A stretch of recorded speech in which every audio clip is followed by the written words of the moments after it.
لمزيده والصلاة والسلام على رسول الله محمد وآله وصحبه وجنوده.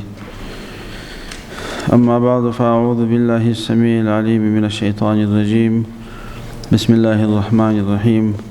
قال الله تبارك وتعالى: يسألونك عن الأنفال قل الأنفال لله والرسول فاتقوا الله وأصلحوا ذات بينكم. وقال تعالى: وتعاونوا على البر والتقوى ولا تعاونوا على الإثم والعدوان. وقال نبينا صلى الله عليه وسلم: يسروا ولا تعسروا بشروا ولا تنفروا.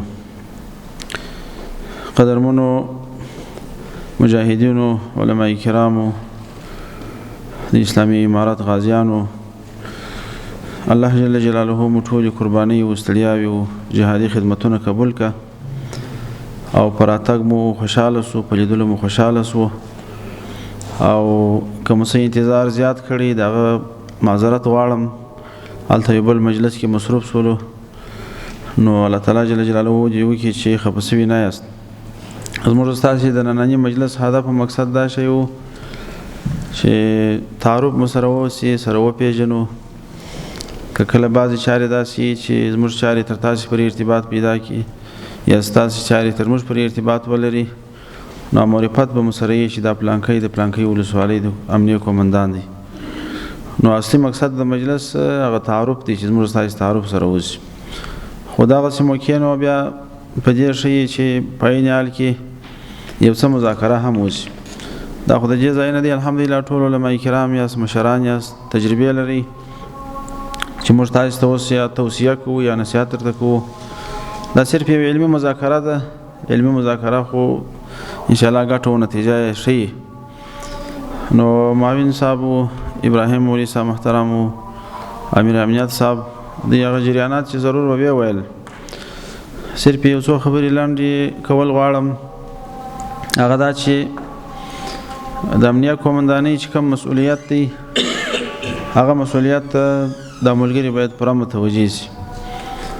په ساحه کې د امنیت ساتنه ستاسې لومړی هغه کار او مقصد دی، ستاسې ذمهواري ده.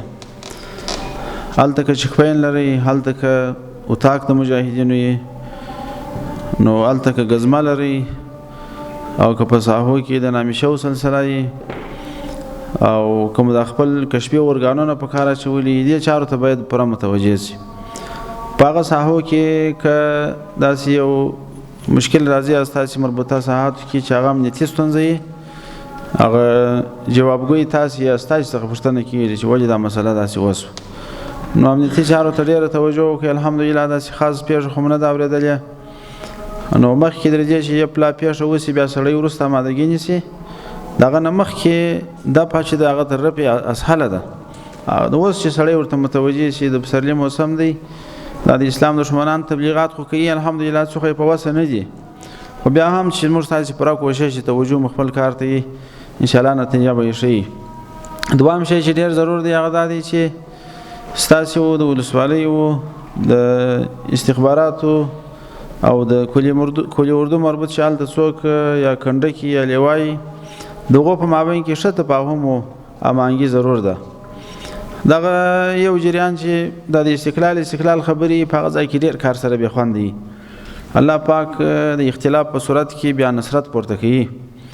د بدر په غزوه کې چې کله جنگ خلاص سو، د غنایمو راټولول چې شروع سوه، یوه ډله د دښمن په تعقیب پسې سوه، کفار یې پسې واخیست. یوه ډله د الله د پیغمبر حفاظت ته انتظار وه، او یوه ډله صحابه کرام د غنیمت په راټولولو مصروف وه. نو چې د غنیمت یې راټول کړي، دغو خلکو وویله چې دا خو موږ لاسته راوړي، دا زموږ حق دی.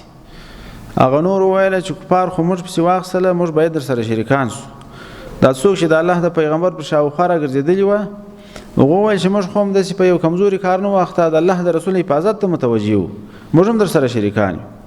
د دا صحابه کرام مابین کې چې اختلاف مابین ته راغلی، الله رب العالمین آیات کریمه نازل کړي: یسألونک عن الانفال. ستا څخه دی د انفالو د غنایمو پوښتنه کوي چې دا د چا حق دی. د دې مطلق لاس یې ځینې وکړي، قل الانفال لله والرسول. دا غنایم ټول د الله او د رسول دي. فیصله به د الله جل جلاله وي، تقسیم به د الله رسول کوي. او دې ته یو فرمایل فاتقوا الله واصلحوا ذات بینکم، د خدای وبېرېږئ، خپل مابین مو اصلاح کوي، اختلاف مه سره کوئ. نو اختلاف چې دی ټکر او تناقض دا د الله تعالی جل جلاله نصرت د مابین وړي. ولا تنازعوا فتفشلوا وتذهب ريحكم، اختلاف مه سره کوئ، بیا به بزدل در سره جوړ شي، قوت به مو ولاړ شي. نو قدرمنو مجاهدینو کوشش وکړئ چې ښه هماهنګي د دې څلورو ارګانو په مابین کې. البته یو شی دی دا ترتیبونه داسې دي چې په یو ساحه کې څوک وجود لري، په کار دا ده چې مسؤول امیر او غیر مامور، امیر او مامور سره معلومي. اوس که ستاسې ذهنیت دی چې امنیه قومنداني دا باید قومندان امیر سي، ولسوال مامور سي، یا د ولسوال ذهنیت دی چې زه امیر یم قومندان مې مامور دی، او د دواړو سره په دغه ذهنیت باندې بیا سلسله د کار رواني، مشکل نه حلیږي. دوه قوات په یو ځای کې ممکن نه ده چې کار سره وکړي.